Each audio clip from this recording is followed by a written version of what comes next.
pelan-pelan Pak Sopir. Pelan-pelan Pak Supir. Astagfirullahaladzim.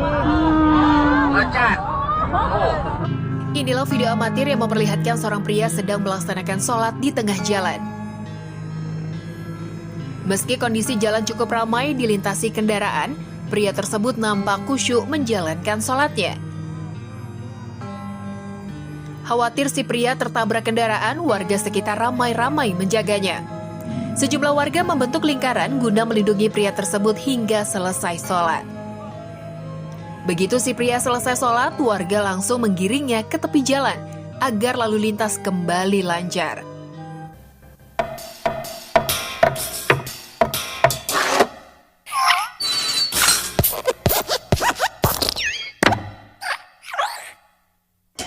Shalom saudaraku, bertemu kembali dengan saya di Risans Channel, dan saya harap teman-teman semua dalam keadaan sehat dan juga diberkati oleh Tuhan kita Yesus Kristus. Teman-teman pasti sudah pada dengar ya beberapa berita yang akan saya sebutkan ini, yaitu yang pertama, di India itu melarang pemakaian hijab di sekolah. Lalu di Tunisia, presidennya sudah menghapus agama Islam sebagai agama negara. Di Swedia, pengadilan bolehkan demo sambil bakar Quran. Dan di kota Daegu, Korea, warganya tolak pembangunan masjid. Nah, di negara Italia juga tak mau ketinggalan, mereka akan membuat aturan untuk melarang umat muslim sholat di ruang publik atau tempat-tempat umum dan hanya boleh sholat di dalam masjid saja. Waduh, nggak bahaya tak? Umat Islam di Italia terancam jadi korban diskriminasi berbasis agama nih. Itu karena saat ini sedang didorong RUU larangan ruang sholat di luar masjid. Yang mendorong RUU itu adalah partai yang dipimpin oleh Perdana Menteri Italia Giorgia Meloni. Memang RUU itu masih diperdebatkan di parlemen. Tapi kalau RUU itu pada akhirnya disahkan, itu akan sangat merugikan umat Islam di Italia. RUU itu akan menghalangi umat muslim menggunakan garasi atau gudang industri jadi tempat sholat. Organisasi budaya, komunitas, dan agama yang belum menandatangani perjanjian dengan pemerintah tidak diizinkan menggunakan properti miliknya sebagai tempat ibadah. Singkatnya, RUU itu akan membatasi hak kebebasan beragama umat Islam. Jika itu benar-benar terjadi, pemerintah Italia gagal menegakkan konstitusi yang wajib melindungi semua warga negara tanpa pandang bulu. Dan itu sangat kontras dengan image Italia yang dikenal dengan kesungguhannya dalam menjunjung tinggi kebebasan. Asal tahu aja nih, jumlah umat Islam di Italia sekitar 2,5 juta jiwa dari total populasi sekitar 59,11 juta jiwa. Kelompok kanan di Italia nyebelin banget. Mereka terlihat gak senang jika ada kelompok lain, terutama kelompok minoritas, bisa beribadah sesuai dengan ajaran yang diyakini. Karena itu, dicari jalan untuk menekan kelompok minoritas. Caranya mendorong aturan yang diskriminatif terhadap kelompok minoritas. Kalau dipikir-pikir sih, kelakuan kelompok kanan di Italia itu mirip banget sama kelompok intoleran di Indonesia. Mereka menolak jika ada kelompok minoritas yang ingin mendirikan rumah ibadah. Kalaupun syarat-syarat perizinan pendirian rumah ibadah udah dipenuhi, ada aja celah yang mereka manfaatkan untuk menganulirnya. Mereka juga yang saat ini rame-rame menolak upaya Menteri Agama yang ingin menyederhanakan aturan pendirian rumah ibadah. Mudah-mudahan kelompok tercerahkan di Italia dan di Indonesia tidak pernah lelah membela kelompok minoritas yang ditindas. Yuk terus berjuang demi kemanusiaan. Di balik informasi yang diberitakan oleh Mbak ini, saya sangat tidak setuju jikalau dikatakan Italia itu diskriminasi terhadap umat muslim di sana. Karena faktanya, Italia juga termasuk salah satu negara yang banyak menerima para imigran muslim dari luar. Karena jelas itu tujuannya supaya tercipta ketertiban dalam beribadah dengan tidak menggunakan fasilitas-fasilitas umum, bukan karena diskriminasi. Italia tidak pernah melarang umat muslim beribadah di masjid, dan mereka juga tidak pernah melarang pembangunan masjid di Italia. Ya, jadi nggak seperti gereja yang sering dihalang-halangi pembangunannya di Indonesia. Itu dua hal yang berbeda, Mbak ya.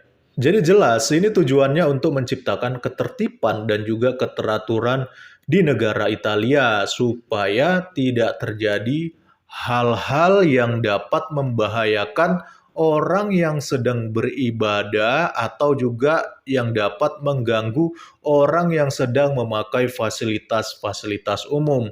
Contohnya seperti di dalam video berikut ini yang pernah atau bahkan sering terjadi di Indonesia. pelan-pelan Pak Sopir. Pelan-pelan Pak Sopir. Astagfirullahaladzim. Inilah video amatir yang memperlihatkan seorang pria sedang melaksanakan sholat di tengah jalan. Meski kondisi jalan cukup ramai dilintasi kendaraan, pria tersebut nampak khusyuk menjalankan sholatnya. Khawatir si pria tertabrak kendaraan, warga sekitar ramai-ramai menjaganya. Sejumlah warga membentuk lingkaran guna melindungi pria tersebut hingga selesai sholat. Begitu si pria selesai sholat, warga langsung menggiringnya ke tepi jalan agar lalu lintas kembali lancar.